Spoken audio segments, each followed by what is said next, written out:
She was 8.5 months pregnant, sitting in a courtroom, wearing the only professional dress she still owned. Her husband had canceled her health insurance.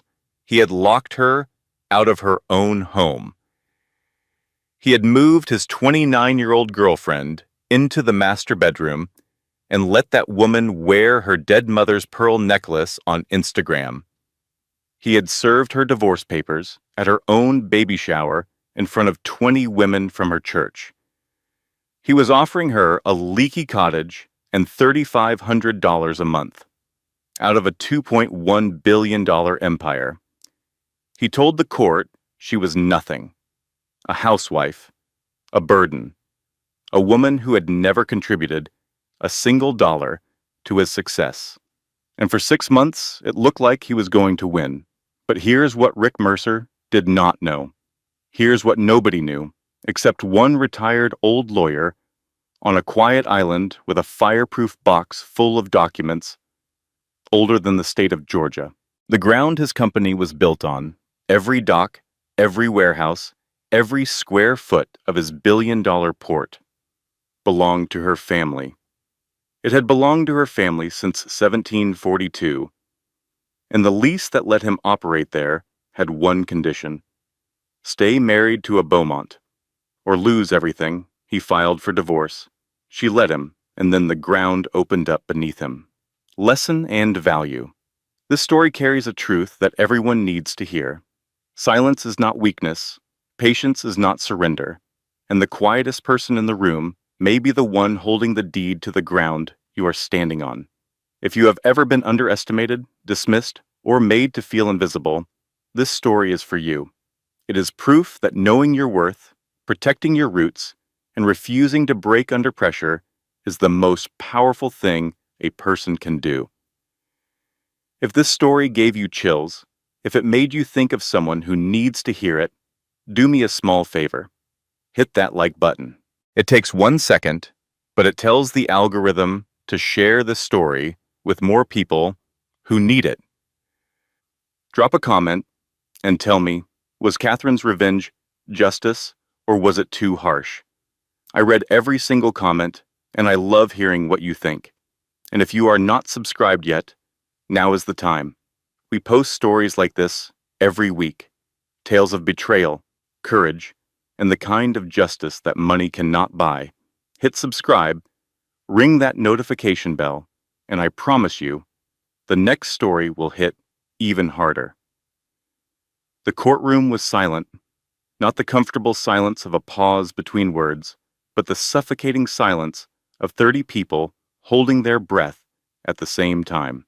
Rick Mercer stood at the petitioner's table in his $4,000 Navy suit, the one he wore when he wanted to intimidate people. His hands were flat on the table. His knuckles were white. His lawyer had stopped talking mid-sentence, which was remarkable because Marcus Whitfield charged $800 an hour and never stopped talking. At the other table sat a woman in a simple navy dress. She was visibly pregnant, her hands resting on her belly like she was protecting something precious from the chaos around her. She had not spoken a single word in 45 minutes. She did not need to. The document the judge was reading was doing all the talking for her. Judge Patricia Harden looked up from the paper. She removed her reading glasses slowly, the way people do when they need a moment to decide whether to be furious or fascinated. "Mr. Mercer," the judge said, "I'm going to ask you a very simple question, and I need you to think carefully before you answer." Rick opened his mouth. Nothing came out. "Do you know who owns the ground your company is built on?" 6 months earlier, Rick Mercer was the most powerful man in Savannah, Georgia. He had the money. He had the lawyers. He had the plan. His wife had nothing, or so he thought. This is the story of how a quiet woman, a 280-year-old piece of paper, and a $2.1 billion lie brought the king of the port to his knees. Rick Mercer stood on the balcony of his penthouse overlooking the Savannah River and watched the container ships crawl toward the port like obedient metal whales. Each one carried his name, not literally, of course, But every ship that docked at Terminal East, every container that was unloaded by crane, every truck that rolled out of the port gates toward Interstate 16 carried money that eventually found its way into Rick Mercer's pocket. At 54 years old, Rick was the CEO and majority shareholder of Mercer Atlantic Logistics, a company valued at $2.1 billion. He controlled the largest private terminal operation on the eastern seaboard. He employed 4,000 people. He had a penthouse in Savannah, a beach house in Sea Island, a condo in Manhattan that he used maybe twice a year, and a wife he had not thought about in approximately 3 weeks. That wife was Catherine. Rick picked up his phone and dialed Marcus Whitfield. Marcus answered on the first ring because when Rick Mercer called, you answered on the first ring. Tell me it is done, Rick said. Papers are drafted, Marcus said. His voice had the smooth confidence of a man who destroyed families for a living and slept perfectly fine afterward. We are offering the Tybee cottage, $3,500 a month, for 5 years and nothing else. The prenup is airtight. She signed it in '98. She gets what the paper says she gets. And the pregnancy? There was a pause on the line. Rick, about the pregnancy, my advice is to not challenge paternity unless you are certain. If the DNA comes back yours, you look vindictive in front of the judge. And judges in Chatham County do not like vindictive. She is 48 years old, Marcus. 48. You think, I believe that baby is mine? I think it does not matter what you believe. I think it matters what the judge believes. Rick took a long sip of bourbon. The ice clinked against the crystal. Below him, the river caught the last light of the sun and turned the color of copper. Serve her at the baby shower, Rick said. Marcus went quiet. Even for a man who had built his reputation on ruthlessness, this gave him pause. Rick, that is a room full of women, church women, her friends. If this gets out, it looks cruel. It is cruel, Rick said. That is the point. She needs to understand that there is no room for negotiation. She needs to understand that fighting me is pointless. You serve her in front of everyone, and she will be so humiliated she will sign whatever I put in front of her just to make the staring stop. And the paternity challenge? Include it. I want her to know that I do not just want the money. I want her to know that everything she thought was solid, the marriage, the baby, the future, is sand, and I am the tide. Rick hung up and finished his bourbon. He poured another. He thought about Catherine, not with guilt, not with nostalgia. He thought about her, the way you think about a car you are trading in. He tried to remember the last time she had surprised him, the last time she had said something that made him turn his head. He could not think of a single instance. 26 years of marriage. And the woman was wallpaper. She planned charity events. She maintained the garden. She had conversations with the neighbors about bird feeders and book clubs. She visited her father's grave in Bonaventure Cemetery every Sunday and left fresh magnolias on the headstone. She was, in Rick's estimation, the most boring woman in the state of Georgia. What Rick did not know, because Rick had never bothered to ask, was that Catherine's father, Judge William Beaumont, had not been just any judge. He had been the last active steward of the Beaumont Family Trust, a legal entity that had existed since 1742 and controlled something far more valuable than Rick's stock portfolio. But we will get to that. For now, Rick was thinking about Skylar. Skylar Voss was 29. She was the vice president of communications at Mercer Atlantic, which meant she controlled the company's public image, wrote Rick's speeches, and managed the social media accounts that made Rick look like a visionary instead of what he actually was, which was a man who had figured out that ports make money and had married into the right piece of dirt to build one. Skylar was everything Catherine was not. She was loud. She was strategic. She photographed well. She had the kind of ambition that Rick found intoxicating because it mirrored his own. She did not care about magnolias or bird feeders. She cared about equity and access and getting her name on things. Rick had been sleeping with Skylar for 3 years. He had been planning to leave Catherine for 2.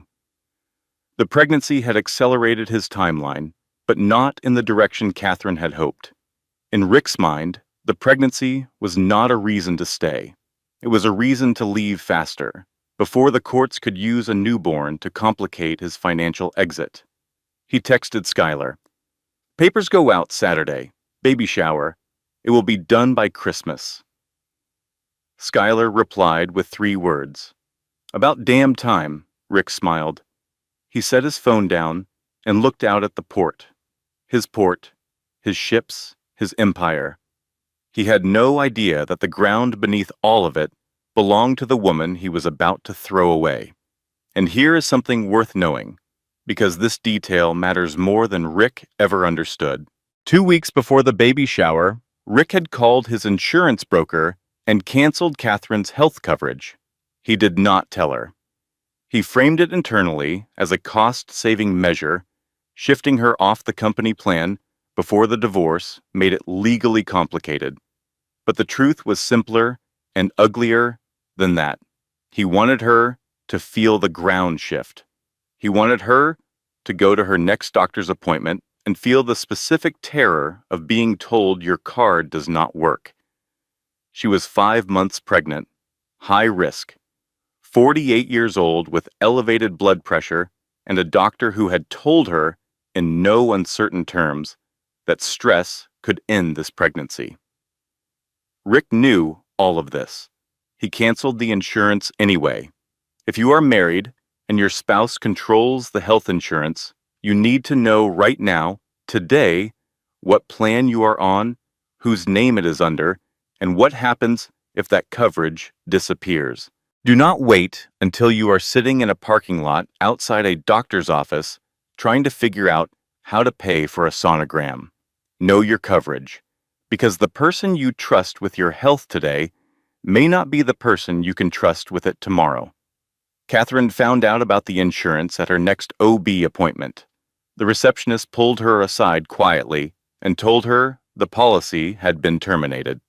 Catherine sat in the parking lot for 20 minutes, staring at the steering wheel, trying to calculate how much a high-risk pregnancy cost out of pocket. She did not call Rick. She did not scream. She called Medicaid. And she started, for the first time in 26 years, to realize that the man she married was not just neglectful. He was methodical. Saturday came wrapped in the kind of golden Savannah morning that made everything look like a postcard. The Spanish moss hung low and lazy from the live oaks. The air smelled like jasmine and warm grass. It was the kind of day where nothing bad was supposed to happen. Dolores Washington, who everyone called Dee, had spent 2 days preparing her house for Catherine's baby shower. Dee was 62 years old, retired from 30 years as a clerk in the Chatham County Family Court, and possessed the kind of personality that could fill a football stadium. She was Catherine's neighbor, her closest friend, and the only person in Catherine's life who had never been afraid to tell her the truth. Dee's house was a 3-bedroom cottage on a tree-lined street in the historic district. She had hung pink and white streamers from the porch. She had ordered a cake shaped like a pair of tiny baby booties. She had set up folding chairs in the living room and put fresh flowers on every surface. 20 women arrived throughout the morning. Church friends, garden club members, neighbors who had known Catherine for decades. They brought gifts wrapped in pastel paper and stories about their own pregnancies and the kind of generous, uncomplicated love that women give each other when one of them is about to become a mother. Catherine arrived at 11.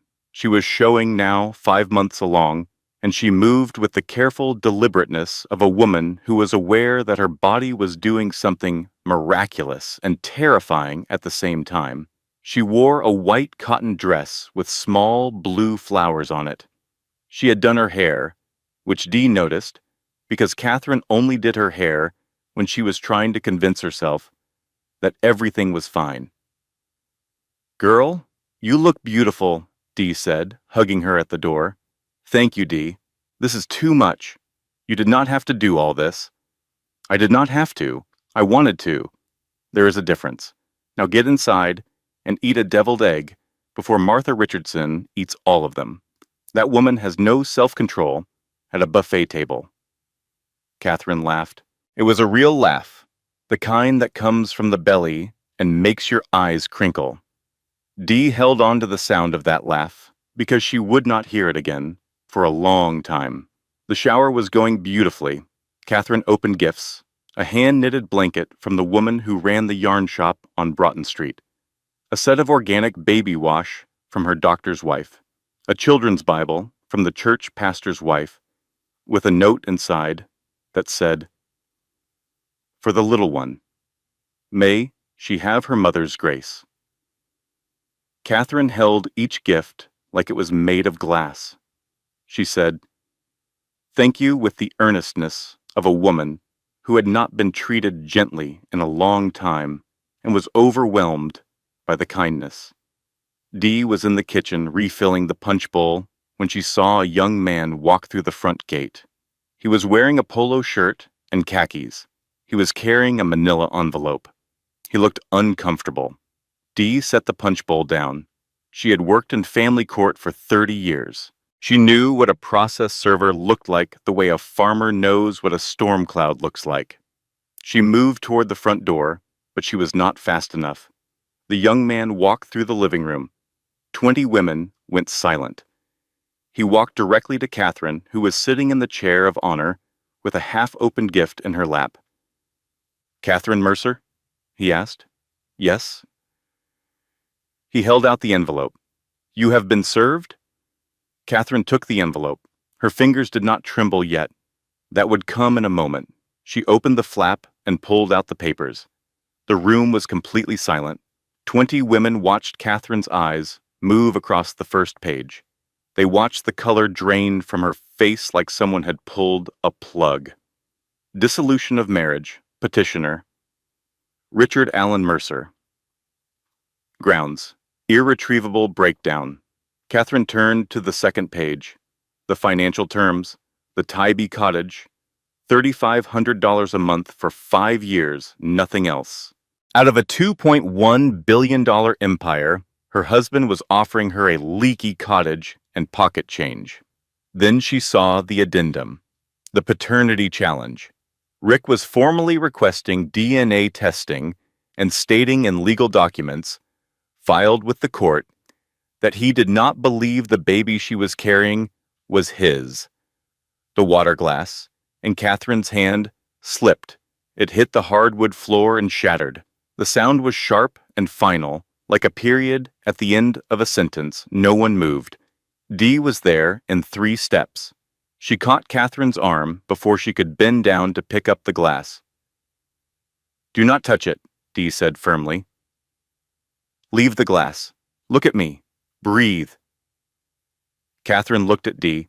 Her eyes were dry, but her face had the expression of someone who has just been told the floor they are standing on is not real. "He sent them here," Catherine whispered. "He sent them to my baby shower. I know, honey. He does not think the baby is his. He knows the baby is his. He is trying to break you. That is a different thing." Catherine looked around the room. 20 women stared back at her. Some had tears in their eyes. Some looked angry. Martha Richardson, who was 74 and had survived 2 bad husbands of her own, was gripping her purse strap like she was preparing to use it as a weapon. Catherine stood up. She straightened her dress. She placed the papers on the chair and walked to the front door with the dignity of a woman who refused to fall apart in front of an audience. She made it to Dee's front porch before her legs gave out. She sat on the steps and put her face in her hands. Dee sat beside her. She did not say anything.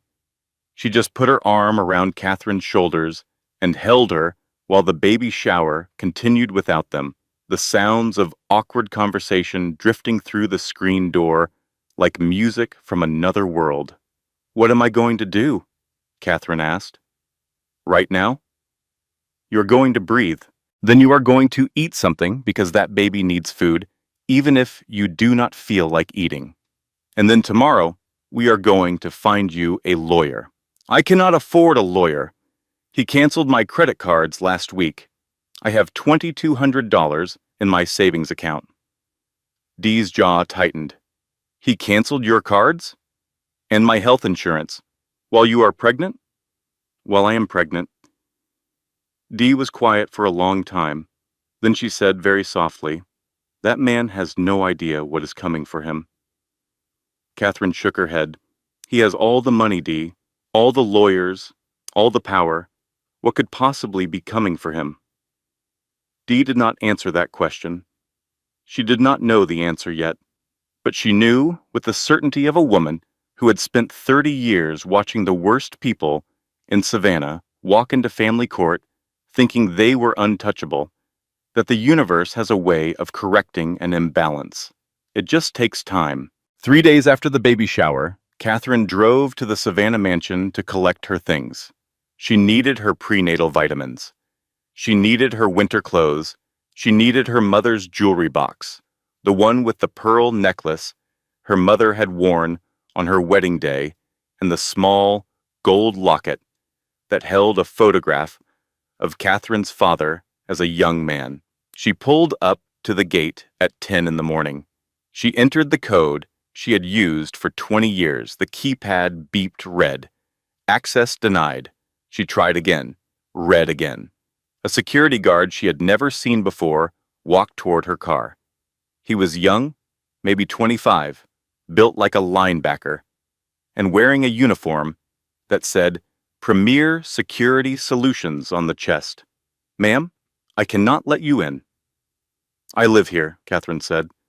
"I am Catherine Mercer." "I know who you are, ma'am. Mr. Mercer changed the access codes and the authorized entry list."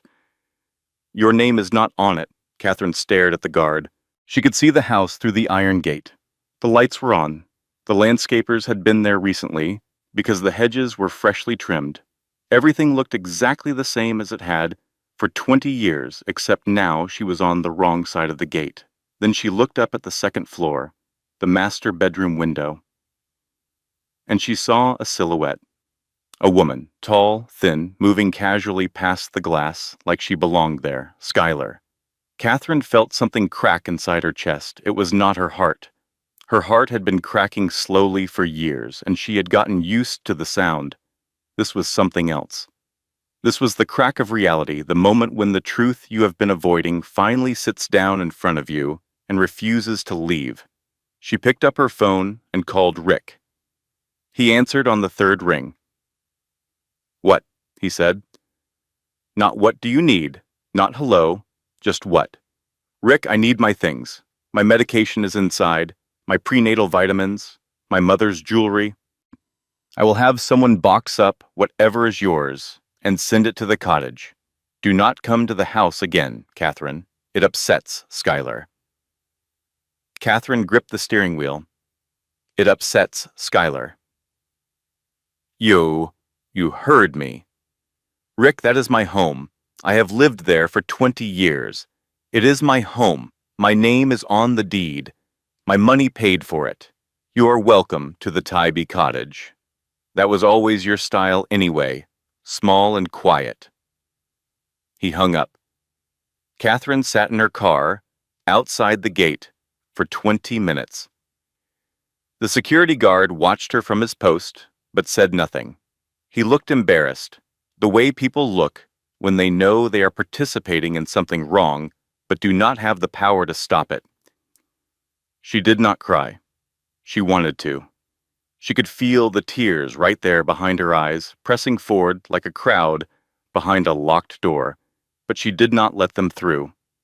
Because she knew with a bone-deep instinct that if she started crying in front of this gate, she might not stop. Her phone rang. D. "Where are you? I have been calling for an hour." "I am outside my house," Catherine said. Her voice was flat. "I cannot get in. He changed the codes. There is a security guard, and there is a woman inside." The pause on Dee's end lasted exactly 2 seconds. Then Dee said, in a voice that could have cut through concrete, "You come to my house right now. I have your vitamins because I picked some up yesterday just in case. I have a guest room with clean sheets, and I have a baseball bat in the hall closet if that man shows his face on my property." Catherine almost smiled. Almost. She drove to Dee's house. Dee was standing on the porch when she arrived, arms crossed, wearing a house dress and an expression that suggested she was mentally composing a strongly worded letter to someone. "Come inside," Dee said. "I made chamomile tea, and while the water was boiling, I looked up the cost of a good divorce lawyer in Chatham County." "How much?" "The tea was cheaper, but the lawyer will be more satisfying." Catherine sat at Dee's kitchen table. She wrapped her hands around the warm mug and stared at the steam. "He put her in our house, Dee. I know. He put her in our bedroom. I know, honey. He does not even have the decency to wait until the divorce is final. He just replaced me, like changing a light bulb." Dee sat down across from her. She reached over and took Catherine's hand. "Catherine Beaumont Mercer, you listen to me. That man did not replace you. You cannot replace something irreplaceable. What he did was make space for something cheaper because he does not know the difference." Catherine looked at Dee. Her eyes were wet now, but still holding. "I have nothing, Dee. No money, no house, no insurance. I am 48 years old and pregnant, and my husband just told me I upset his girlfriend. What am I supposed to do? First, you are going to stop saying you have nothing. You have me. You have that baby. And you have your name, which I am starting to think is worth a whole lot more than you realize." "What do you mean?" Dee hesitated. She was thinking about something. A memory. A conversation from years ago with Catherine's father, Judge Beaumont, at a neighborhood barbecue. The old judge had been drinking sweet tea and watching Catherine and Rick from across the yard. He had turned to Dee and said something strange. "If anything ever happens to my girl," the judge had said, "tell her to call Henry. She will know who I mean." Dee had never understood that sentence. She had filed it away the way you file away things that old people say that seem important, but do not make sense yet.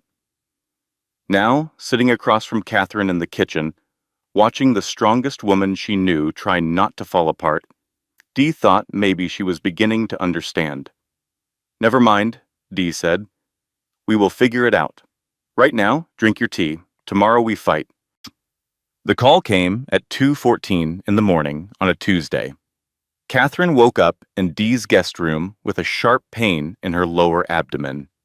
It was not the dull ache she had grown accustomed to over the past weeks, the background hum of a body under stress. This was different. This was a fist closing inside her. She pulled back the covers and saw blood on the sheets. "Dee," she called out. Her voice cracked. "Dee, something is wrong." Dee was in the room in 30 seconds. She took one look at the sheets and picked up her phone. 911. I need an ambulance at 417 East Charlton Street. Pregnant woman, 48 years old, high-risk pregnancy, bleeding. Yes, she is conscious. Please hurry. The ambulance arrived in 9 minutes. Catherine was on a stretcher in 11. Dee rode with her, holding her hand and talking to her in a low, steady voice the entire way. "You are going to be fine. The baby is going to be fine. You just hold on." At Memorial Health, the doctors moved fast. Catherine was taken to the high-risk obstetric unit. A monitor was attached to her belly, and for 10 terrible minutes, the room was silent while the nurse searched for the baby's heartbeat. Then it came, a fast, rhythmic thumping. Catherine exhaled a sound that was half sob, half prayer. "There she is," the nurse said, smiling. "Strong heartbeat. She is hanging in there." The doctor came in 20 minutes later. Dr. Ayanna Foster, a maternal fetal medicine specialist, who had the calm demeanor of someone who dealt with emergencies for a living and the direct communication style of someone who did not believe in sugarcoating. "Catherine, your blood pressure is dangerously high. The bleeding was caused by a partial placental abruption, likely triggered by sustained stress. I am being very honest with you. If your stress levels do not decrease significantly, we are looking at preterm labor. What do I need to do?" "Bed rest. Monitoring. No emotional upheaval. I need your body to believe it is safe, even if your life is telling it otherwise." Catherine nodded. She stared at the ceiling. The fluorescent lights buzzed. Then the nurse came back in. She looked uncomfortable. "Mrs. Mercer, I am so sorry. I need to talk to you about your insurance." "What about it?" "It is showing as terminated in our system. We can absolutely continue emergency care. That is not an issue. But for the ongoing monitoring program, the bed rest protocol, the follow-up appointments, those would need to be covered." "How much is the monitoring program?" $14,000. Catherine had $2,200 in her savings account. She closed her eyes. Dee, who had been standing in the corner trying to be invisible, stepped forward. "Is there a payment plan? Is there Medicaid? What are the options?" "We can connect you with our financial counselor in the morning," the nurse said. "There are programs. It just takes time to process." Time?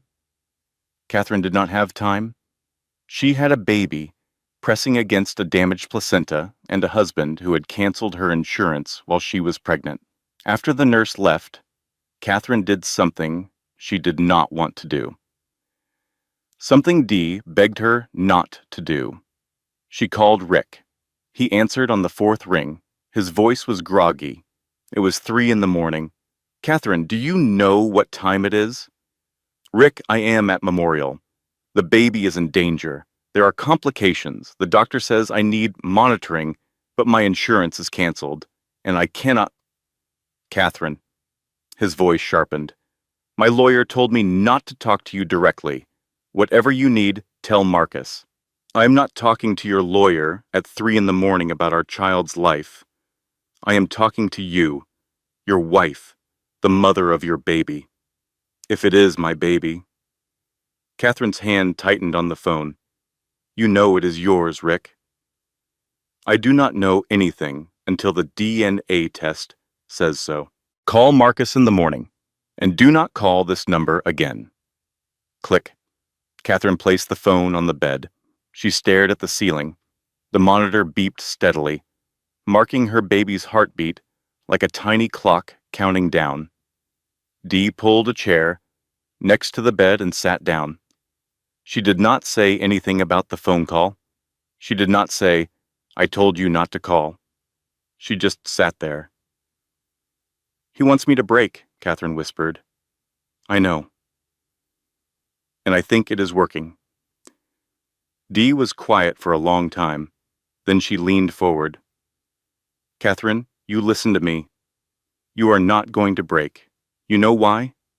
Because that baby cannot afford for you to break. She needs you to be her foundation right now.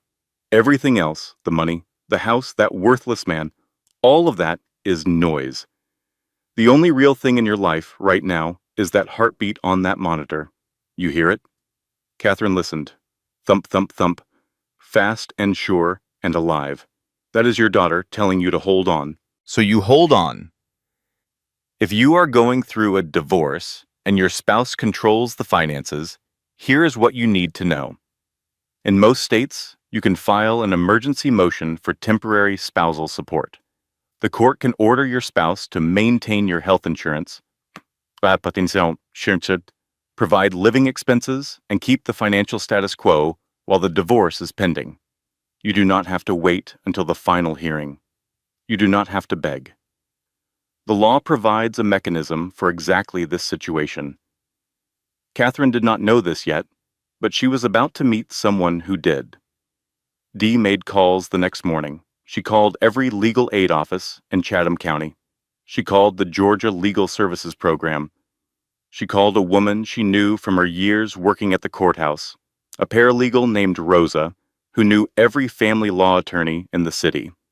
Rosa came through. She connected Catherine with a legal aid attorney named James Park, who specialized in emergency family court motions. James was overworked, underpaid, and genuinely angry when he heard the details of Catherine's case. Within 72 hours, James filed an emergency motion for temporary spousal support and insurance reinstatement. The hearing was set for the following Monday. Rick's lawyer, Marcus Whitfield, showed up expecting a formality. He brought a junior associate and a binder full of prenuptial documentation. He did not bring any humility. Judge Harden read the motion. She looked at the medical records. She looked at the insurance cancellation date. She looked at Catherine, who was sitting in a wheelchair because her doctor had forbidden her from walking more than 50 steps. "Mr. Whitfield," the judge said, "your client canceled his pregnant wife's health insurance. Is that correct?" "My client made a financial decision regarding his company benefit plan that— Is that correct?" Marcus paused. "Yes, Your Honor.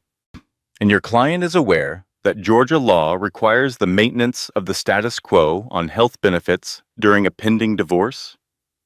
"We were not yet in a pending divorce at the time of the cancellation, Your Honor.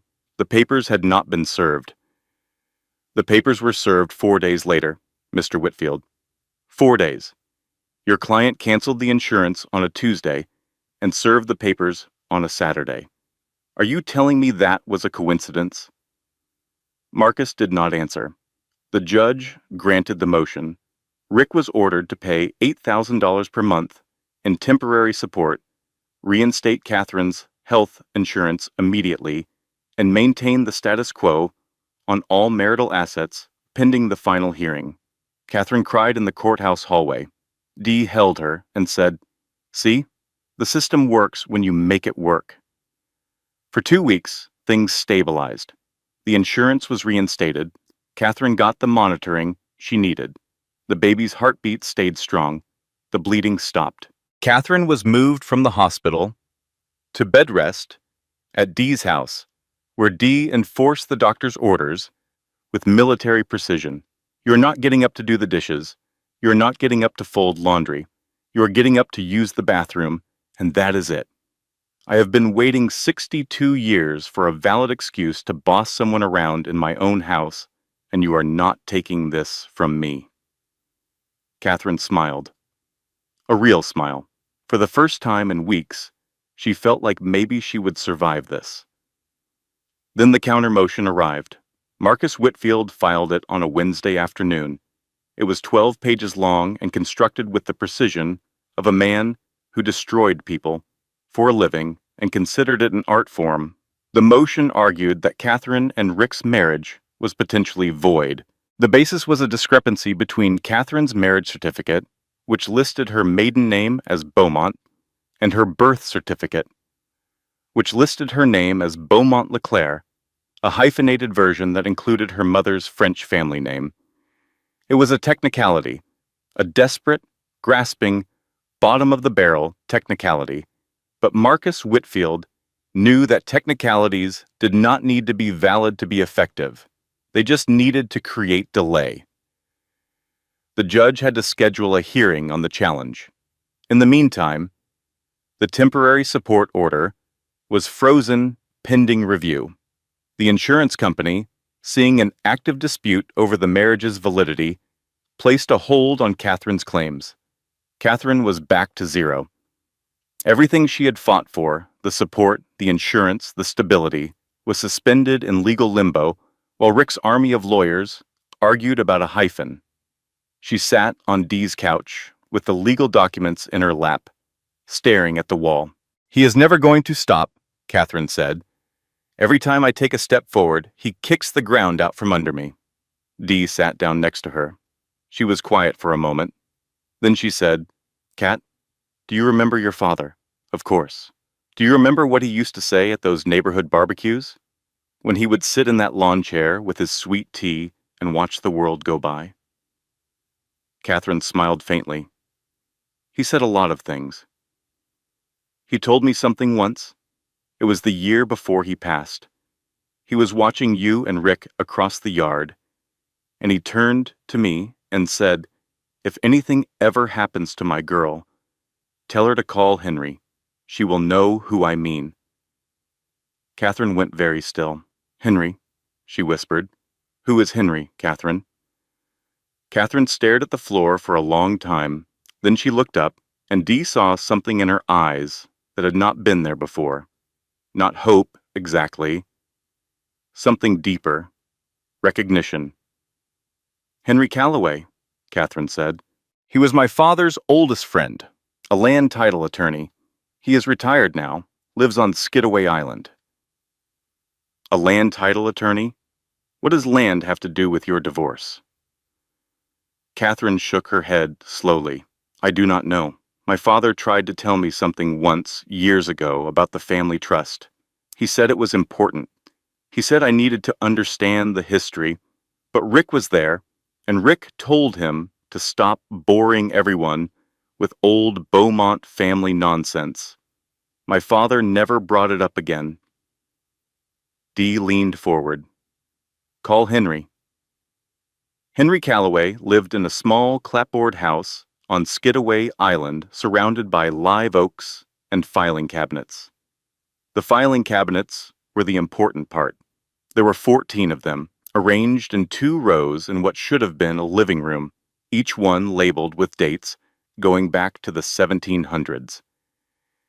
Henry was 70 years old.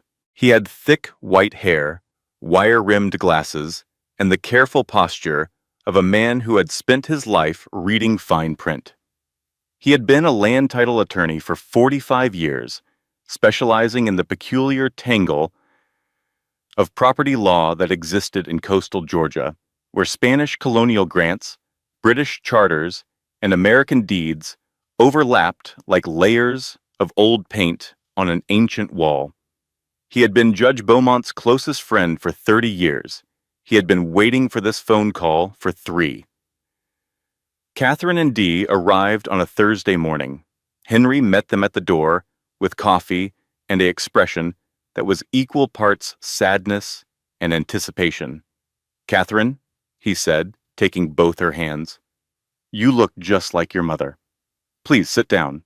We have a lot to talk about." They sat at his kitchen table. Henry placed a fireproof lockbox between them.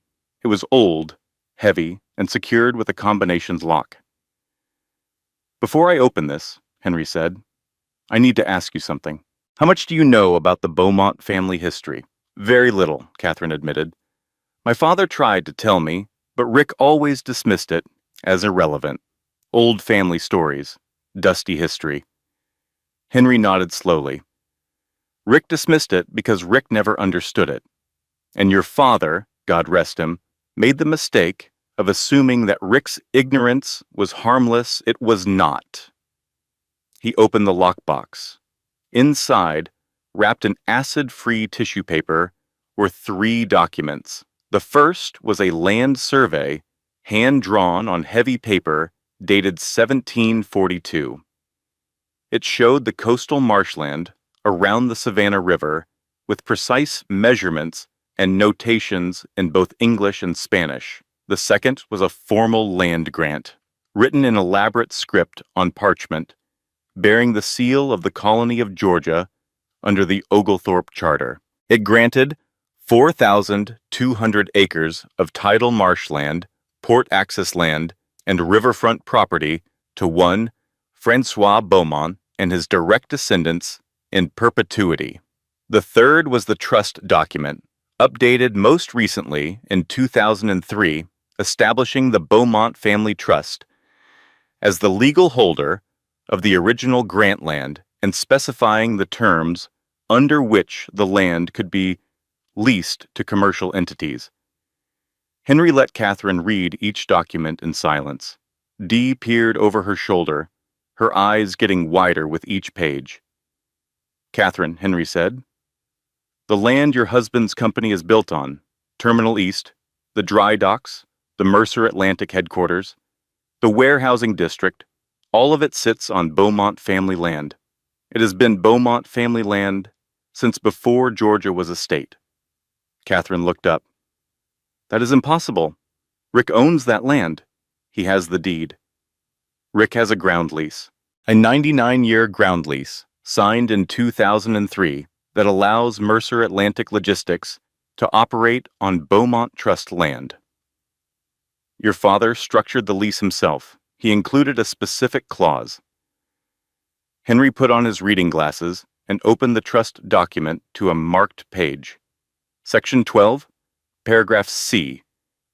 "The lease shall remain valid and in force so long as the lessee or the lessee's principal maintains a domestic union in good faith with a member of the Beaumont bloodline. In the event that said domestic union is dissolved, or in the event that the lessee is found to have breached the good faith covenant through infidelity or abandonment, the lease shall terminate, and all reversionary interest shall return to the Beaumont family trust." The kitchen was silent except for the ticking of a clock on the wall. "My father put that clause in the lease," Catherine said slowly. "He did. He told me he hoped it would never matter. He hoped Rick would be a good husband. But your father was a judge, Catherine. He spent his career watching powerful men behave badly. He wanted to make sure that if Rick ever tried to discard you, the ground would discard him right back." Catherine sat back in her chair. She put her hands on her belly. The baby kicked, as if offering her own opinion on the matter. "So if we divorce," Catherine said, "the lease terminates. Rick loses the right to operate on the land. His ships have nowhere to dock. His headquarters sits on property he does not own. His $2.1 billion company becomes a fleet of boats without a port." Dee, who had been uncharacteristically silent for the past 10 minutes, finally spoke. "Lord have mercy." Henry smiled for the first time. "Your father also told me something else, Catherine. He said that when the time came, I should remind you of what the Beaumont family motto has been for 280 years. What is it? The land remembers." Catherine stared at the documents on the table. She thought about the baby shower. She thought about the locked gate. She thought about the hospital. She thought about the blood on the sheets and the insurance that was not there, and the man who had told her on the phone at 3 in the morning that he did not believe their baby was his. "Henry," she said, "what do I need to do?" "You need to do nothing yet. The lease is triggered by the divorce. As long as you are still married, Rick has the right to operate, but the moment the divorce is final, the clock starts." "And the back rent?" Henry raised an eyebrow. "You are sharper than Rick ever gave you credit for. Yes, the lease contains a good faith covenant. If that covenant is breached through infidelity, the trust can retroactively assess commercial rent for the period of the breach. Based on Mercer Atlantic's public revenue filings, 3 years of back rent at 12% of gross income amounts to approximately $78 million. Catherine closed her eyes. She breathed in slowly. She breathed out. "I do not want to destroy him, Henry. You do not have to. You just have to let the law do what it was designed to do. My father designed this. Your father protected you the only way a judge knows how. With paperwork." Catherine opened her eyes. She looked at Dee. Dee was grinning. "I knew I liked your daddy." Rick, meanwhile, was living in a reality that was about to expire, but he did not know it yet. He had moved Schuyler into the mansion 3 weeks after locking Catherine out. Schuyler redecorated the master bedroom in 48 hours, replacing Catherine's antique quilt with a geometric duvet cover and tossing Catherine's books into boxes that she shoved into the garage. She turned the guest room into a home office. She hung her PR awards on the wall where Catherine's family photographs used to be. Rick watched all of this with the satisfied detachment of a man remodeling a house. Out with the old, in with the new. But Rick needed something else to feel complete. He needed his son. Ethan Mercer was 22, a senior at the University of Georgia in Athens. He was studying environmental science, which Rick considered a useless degree, and he had his mother's quiet temperament, which Rick considered a personality flaw. But Ethan was still his son, and Rick wanted him on his side. Rick called Ethan and laid the groundwork the way he laid groundwork for business deals, with selective information and strategic omission. "Your mother is not well, Ethan. I did not want to worry you, but she has been behaving erratically. The pregnancy is making things worse. I tried to help her, but she refused. She is living with that neighbor woman now. I think she needs professional help." Ethan, who loved both his parents and wanted to believe neither was lying, was confused. "Dad, Mom sounded fine when I talked to her last week. She is good at hiding it. Just be careful, son. I do not want you to get caught in the middle of this." It was masterful manipulation. Rick did not ask Ethan to choose sides. He just planted seeds of doubt and let them grow. But Catherine had one advantage Rick did not anticipate. She had the truth. She called Ethan and asked him to come home for Thanksgiving. "Come to Dee's house," she said. "See for yourself." Ethan flew home. He walked into Dee's kitchen on Thanksgiving morning and found his mother standing at the counter, 7 months pregnant, peeling sweet potatoes. She was wearing an apron over a maternity dress. She looked tired but sane. She looked like his mom. "Hi, baby," Catherine said and opened her arms. Ethan hugged her carefully, mindful of her belly. He pulled back and looked at her. "Mom, he told me you were making the pregnancy up, that you were not, really. He said you needed help." Catherine placed her hand on her very visible, very real pregnant belly. "Does this look made up to you?" Ethan's face crumbled. "I am so sorry. I should have come sooner. I should have called more. You are here now. That is what matters." Dee appeared with a platter of a cornbread. "Baby, sit down and eat something. We have enough food to feed the entire senior class at UGA, and I am not letting it go to waste." It was a small Thanksgiving, just the three of them at Dee's dining table, with turkey and sweet potatoes and green beans and pecan pie, and a gratitude that was fragile but real. Ethan told stories about his classes. Dee told stories about the most ridiculous cases she had seen in family court. Catherine laughed and ate and felt, for a few hours, like a person instead of a problem. Then Rick called Ethan. Ethan stepped onto the porch to take the call. Catherine watched through the window. She could not hear the words, but she could see her son's posture change, the way his shoulders tightened and his head dropped. He came back inside. He looked sick. "What did he say?" Catherine asked. "He said if I spend Thanksgiving with you, he is cutting my tuition. He said, I can explain to UGA why I am dropping out in my senior year." The table went silent. Dee set down her fork very carefully, the way a person sets down a loaded weapon. Catherine looked at her son. She saw the fear in his eyes, not fear of his father, but fear of losing everything he had worked for. 1 semester away from graduation. 1 semester. "Go back to him, sweetheart," Catherine said. Her voice was steady. "Finish school. I will be okay." "Mom, no. I am not going to—" "Ethan." She reached across the table and took his hand. "Your education is not a bargaining chip. Do not let him make it one. Go back, graduate, and then you will be free." Ethan left an hour later. Catherine watched his car pull out of Dee's driveway and disappear around the corner.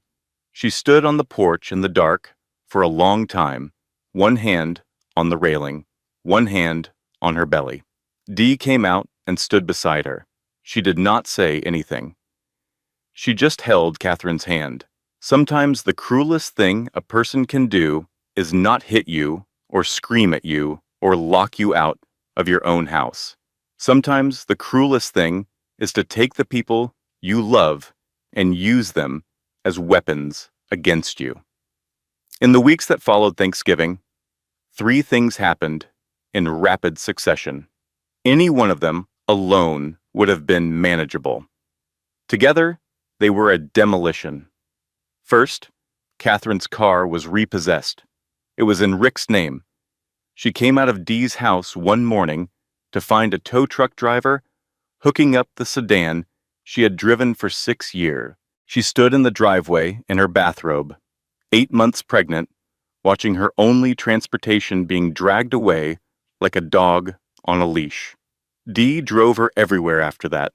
Dee's car was a 15-year-old Honda with a check engine light that had been on since the Obama administration, but it ran, and Dee was willing to drive it. Second, Rick's lawyer sent a letter to Catherine's church, Grace Community Church, where Catherine had been a member for 20 years, where she had led the women's ministry, where she had organized the food drive every December.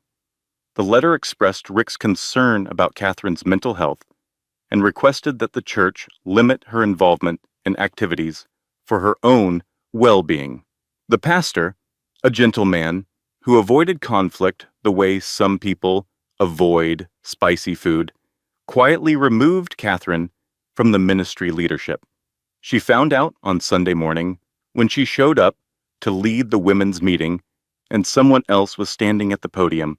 No one would look her in the eye. She walked out of the church, 8 months pregnant, into the parking lot, alone. Third, this was the one that broke something. Skylar posted a photograph on Instagram. She was standing in the foyer of the Savannah mansion, wearing a red dress and high heels, and around her neck, Catherine's mother's pearl necklace, the one Catherine could not retrieve when she was locked out, the one that had been in her family for 3 generations. The caption said, "Thankful for new beginnings," with a diamond emoji. Dee saw it first. She seriously considered throwing her phone into the Savannah River. She did not show Catherine, but Catherine saw it. A friend from church texted her a screenshot with the message, "I am so sorry." Catherine stared at the photograph for a long time. She looked at her mother's necklace on another woman's neck. She looked at the foyer of her own home, being used as a backdrop for someone else's life. She did not scream. She did not cry. She went quiet in a way that frightened Dee more than screaming ever would have. "Cat," Dee said carefully, "talk to me." Catherine set the phone down. She looked at Dee with eyes that were perfectly clear and absolutely still. "Call Henry Calloway," Catherine said. "Tell him I am ready." The marriage validity challenge was dismissed on a Tuesday in December. The judge reviewed Catherine's birth certificate, her marriage certificate, and the supporting documentation and ruled that the name discrepancy was a clerical error with no bearing on the legal validity of the marriage. Catherine's temporary support was reinstated. The insurance was reactivated. The monitoring program resumed. Dee brought flowers to the legal aid office. "You tell that lawyer, James Park, that Dolores Washington says thank you, and she is bringing him a pound cake next week." For 5 days, Catherine breathed. The baby was stable. The money was flowing. The system, fragile and imperfect as it was working. Then Marcus Whitfield filed 2 motions simultaneously. The first was a motion to accelerate the divorce. Rick wanted this over by February. No more delays, no more hearings. Final decree, final settlement, done. The second was a custody preemption. Marcus argued that since Catherine was effectively homeless, living at a friend's house with no permanent residence, financially dependent on court-ordered support, and of, quote, questionable stability, unquote. Any child born during the pending divorce should be placed in Rick's primary physical custody pending a full evaluation. Rick was not just trying to take the money. He was trying to take the baby. Catherine read the motion at Dee's kitchen table. Her hands trembled. The document used words like unstable living environment and insufficient financial resources for child rearing, and the petitioner's superior capacity to provide. She called Henry. Her voice was calm, but underneath the calm was something made of iron. He wants my baby, Henry. I know. I read the filing. I have been patient. I have been quiet. I have done everything right, and he is still trying to take everything. Henry was silent for a moment. Then he said, "Then we stop waiting. The final hearing is in 6 weeks. We go to court with everything, the lease, the trust documents, the full chain of title, going back to 1742. Will it work? Catherine, when that judge sees what your family owns, Rick Mercer is not going to be taking anything from anyone ever again. I need a real lawyer, Henry, not just legal aid. I need someone who can stand in that courtroom and go toe-to-toe with Marcus Whitfield. You have me. You are a land title attorney. I am the land title attorney who has been preparing for this case for 3 years. Your father asked me to, and I do not intend to let him down." Catherine was quiet. Then she said, "My father really planned for this?" "Your father planned for the possibility. He hoped it would never come to this. But William Beaumont did not become a judge by hoping for the best. He became a judge by preparing for the worst." Catherine hung up the phone. She sat at the table for a long time, her hands on her belly, feeling the baby move. Then she stood up. She walked to the mirror in Dee's hallway. She looked at herself, a 48-year-old pregnant woman in borrowed clothes, in someone else's house with $2,200 and a family legacy. She was just beginning to understand. She straightened her shoulders. "Okay, little girl," she said to her belly. "Your grandfather built us a lifeboat. Let us go use it." The Chatham County Courthouse on the morning of January 14th was cold. Not Savannah cold, which is usually just a suggestion of winter, but genuinely cold, the kind of cold that gets into your bones and stays there. The live oaks outside the building were bare, their branches reaching up like hands grasping at a gray sky. Catherine arrived at 8:45. She was wearing a simple navy dress, the only professional outfit she still owned. Dee had pressed it the night before, with the kind of attention normally reserved for surgical instruments.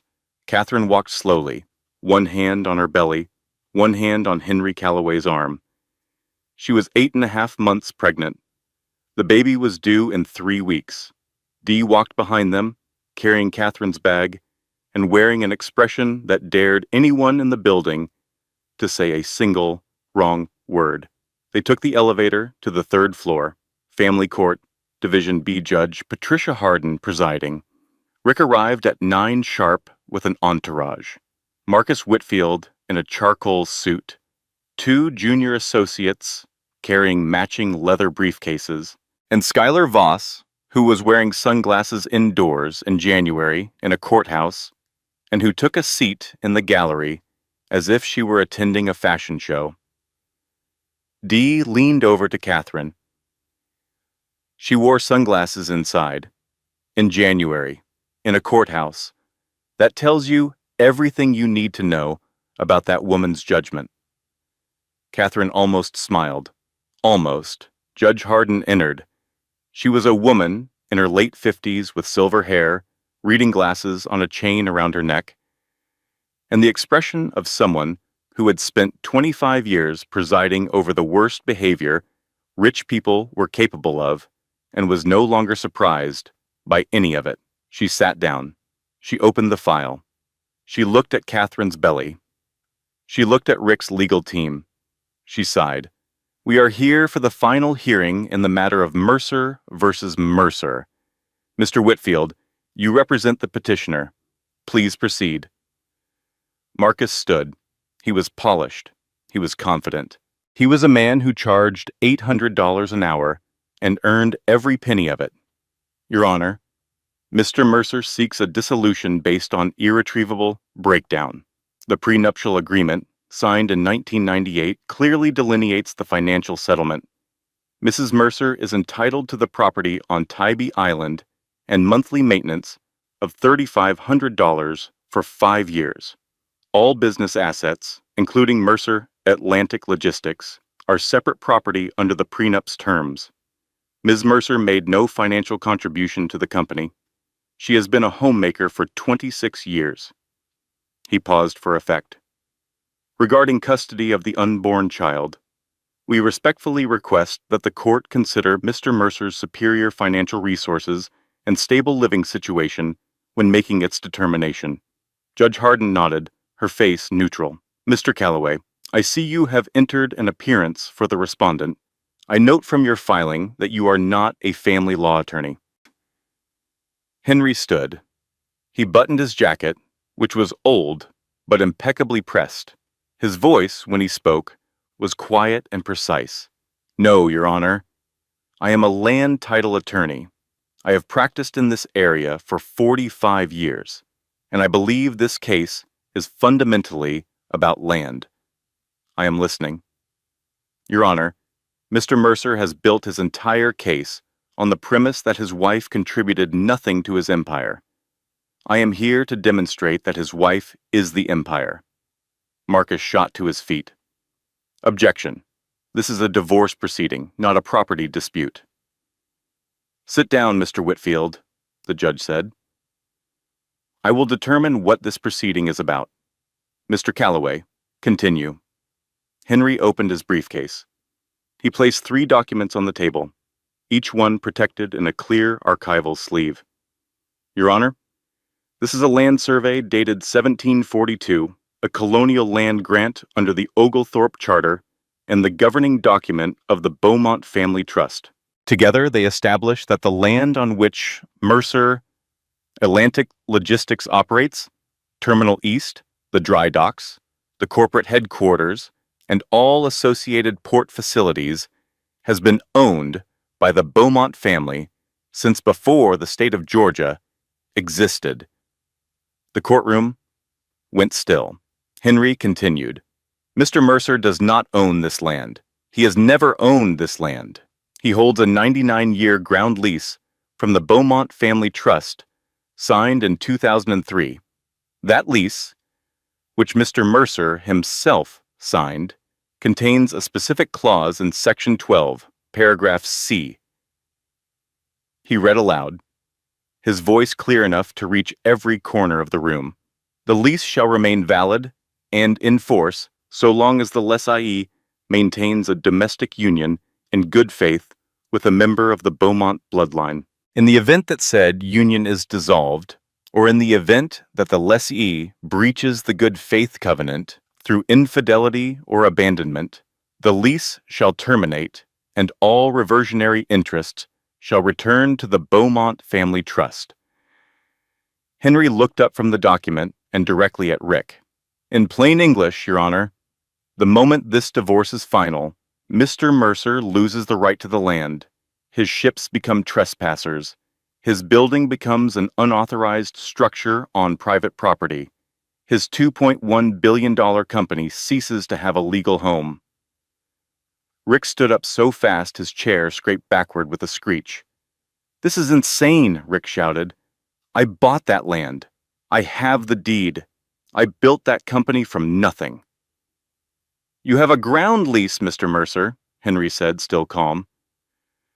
Page 47, Section 12, Paragraph C. You signed it yourself. In 2003. Marcus was typing frantically on his laptop. His face was the color of old milk. Rick, Marcus whispered, loud enough for the courtroom to hear. He is right. The root title. It is not ours. It has never been ours. I never checked the root title. Rick turned on his lawyer with a look of pure horror. You never checked? Nobody checks colonial-era root titles, Rick. It is 2000, and apparently somebody does, Judge Harden interrupted, her voice cutting through the noise like a blade. Mr. Whitfield, sit down. Mr. Mercer, sit down, both of you. They sat. At that moment, the courtroom doors opened. A woman walked in. She was tall, wearing a dark suit, and flanked by two assistants carrying file boxes. Judge Harden looked up. And you are? Diana Reeves, Your Honor, Assistant Attorney General for the State of Georgia, Real Property Division. We were notified of a dispute involving a colonial land grant within state jurisdiction and have an interest in the proceedings. She placed a document on the judge's bench. The state has reviewed the Beaumont Trust documents and confirms their validity. Furthermore, the state is filing a lien against Mercer Atlantic Logistics for unpaid ground rent. She turned to face the courtroom. The lease contains a good faith provision. The trust's legal team has provided evidence of infidelity by the lessee commencing approximately 3 years ago. Under the lease terms, the commercial rent waiver is retroactively voided for the period of the breach. Diana opened a file. Based on Mercer Atlantic's own publicly reported revenue, the state calculates back rent at 12% of gross income for 3 years. That amounts to approximately $78 million. Rick's face went gray, genuinely gray, the color of newsprint. I do not have $78 million in cash, Rick said. His voice was thin. Then the state will pursue equivalent assets. Effective 45 minutes ago, a temporary restraining order has been placed on all Mercer Atlantic accounts, pending resolution. Rick's phone buzzed in his pocket. Then again, then continuously, a vibration that would not stop. He pulled it out. Texts from his COO, texts from his CFO, texts from his bank. The accounts were frozen. The ships were dead in the water. His entire empire had been paused like a video someone had hit stop on. Then a text from Skylar in the gallery behind him. My credit card just got declined. What is happening? Rick looked at Catherine. She was sitting at the respondent's table. With her hands on her belly, she had not moved. She had not spoken. She was watching him with an expression that was not angry, not gleeful, not vindictive. It was patient.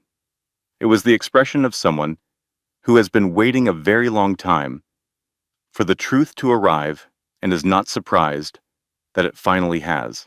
Here is something most people do not know, and it is worth knowing. When you buy property or sign a lease, there is a difference between the deed you hold and the root title, the original chain of ownership going back to the very first grant. Most people never check the root title. Most lawyers do not either.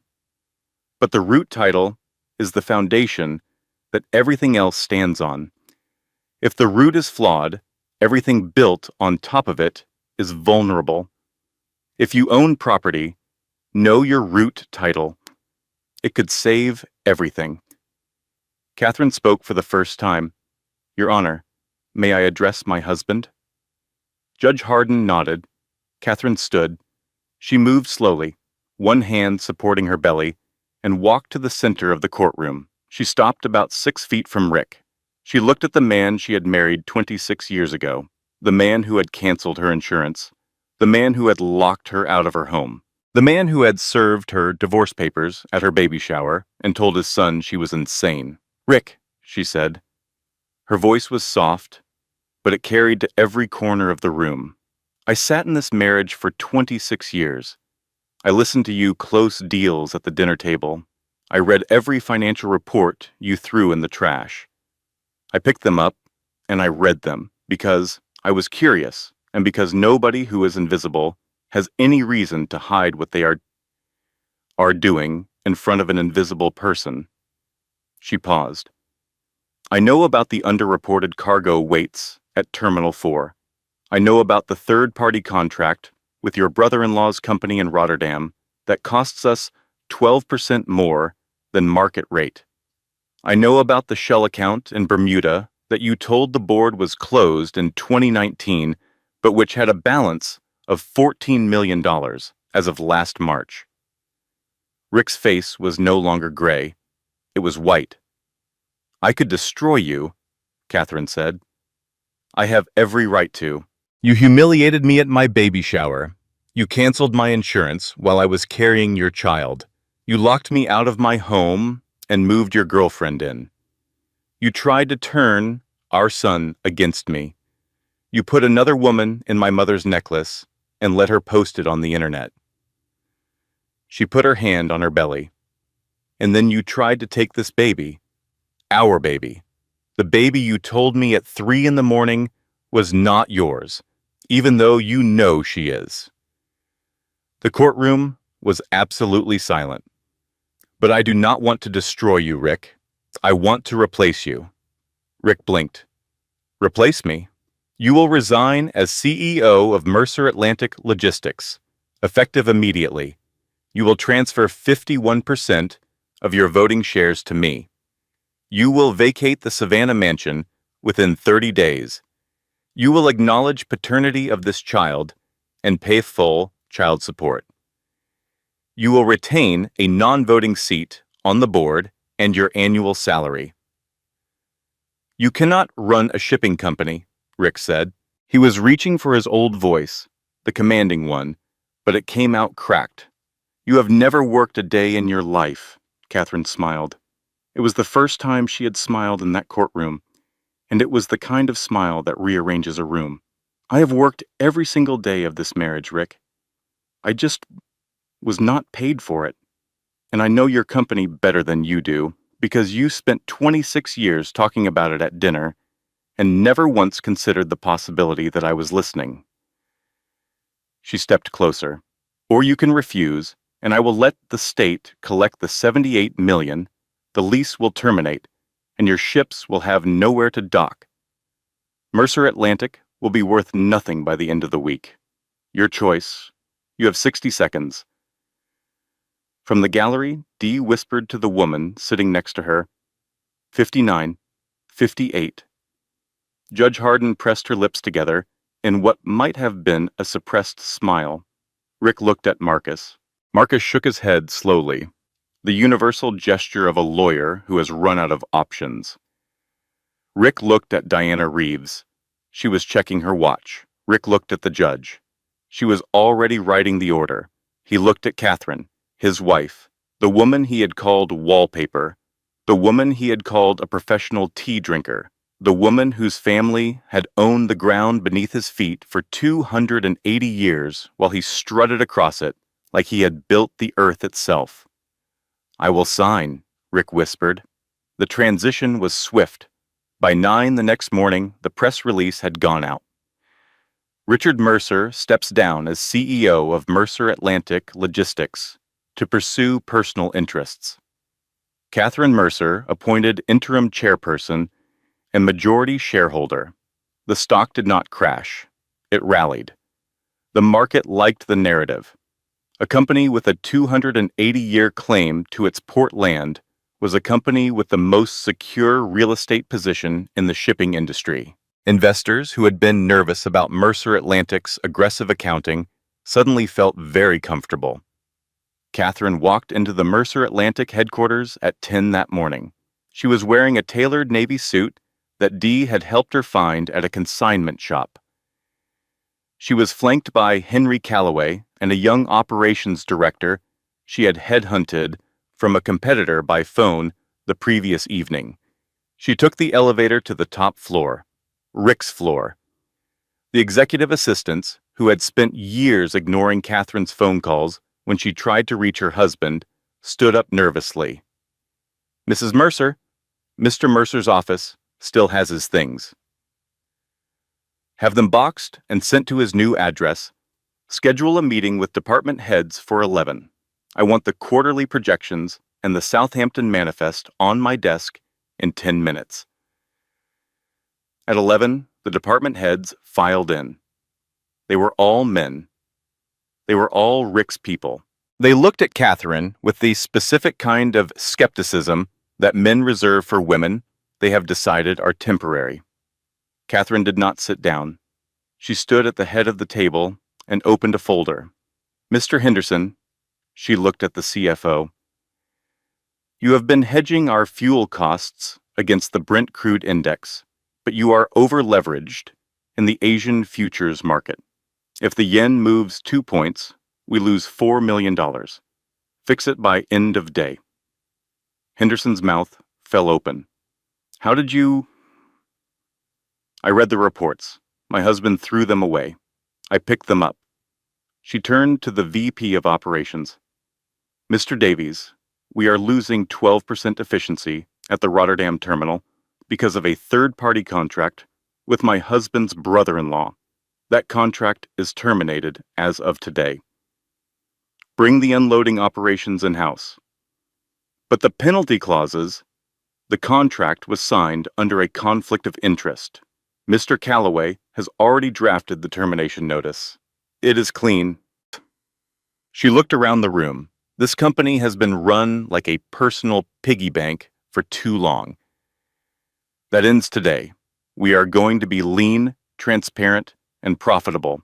If anyone has a problem taking direction from me, the door is right there. Otherwise, let us get to work. Nobody left. That evening, Rick drove to Skylar's apartment. He needed her. He needed someone to tell him this was temporary, that he would claw it back, that he was still the man he had been yesterday. Skylar did not open the door. Skylar, please let me in. We can figure this out. Through the door, figure what out, Rick? You are unemployed, your accounts are frozen, and your wife just took your company. There is nothing to figure out. We still have each other. We had each other when you had a company. What we have now is a problem. Go away, Rick. I left my wife for you. The door opened 2 inches. Skylar looked at him. Through the gap, her eyes were flat. No, Rick. You left your wife because you thought you were a king and she was a peasant. Turns out you had it backwards. Do not call me. The door closed. Rick stood in the hallway alone. His phone had 47 unread messages.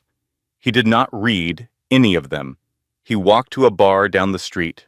He ordered bourbon. He sat on a stool and stared at his reflection in the mirror behind the bottles. The bartender, making conversation the way bartenders do, said, "Rough day?" Rick looked at his drink. I just found out I was a tenant my whole life and thought I was a king.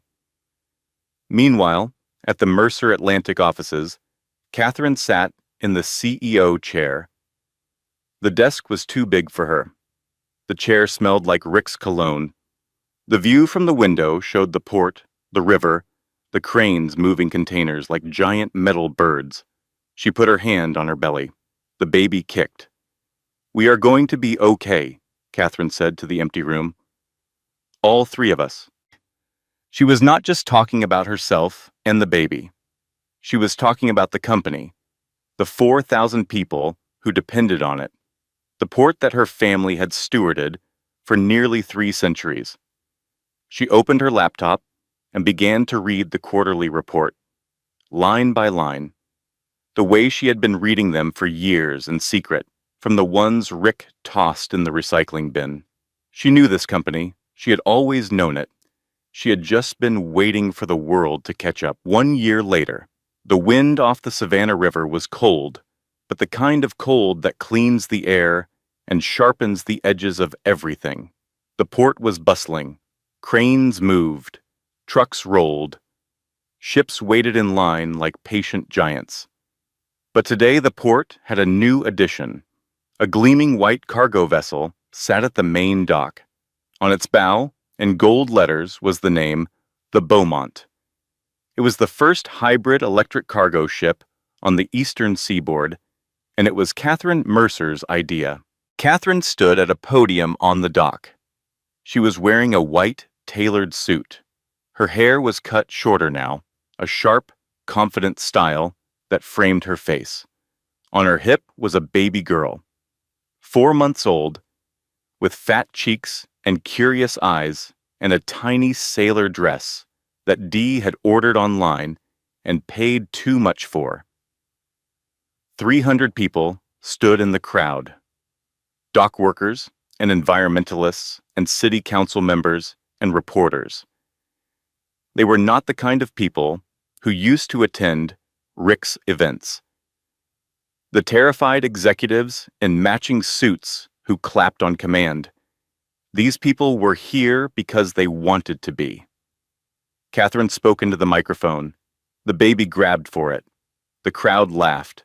For over 20 years, Catherine said, this company measured success in quarterly profits and cut corners. We treated the ocean like a highway and our heritage like a footnote. She paused. She looked out at the ship. But a company, like a family, cannot stand if its foundation is rotten. Today we launch the first zero-emission vessel on the eastern seaboard, because stewardship is not about what you take. It is about what you leave behind. The applause was thunderous, genuine, the kind of sound that happens when people are witnessing something they believe in. Ethan stood beside his mother. He had graduated from UGA in the spring and was now working at Mercer Atlantic part-time, learning the business from the ground up. He looked proud. He looked like a young man who had figured out which parent to believe. Standing at the back of the crowd, behind the security fence, was a man in a beige jacket. Rick Mercer looked different. The expensive hair dye had grown out. He was wearing off-the-rack pants and a simple sweater. He was holding a coffee in a paper cup. He was not destitute.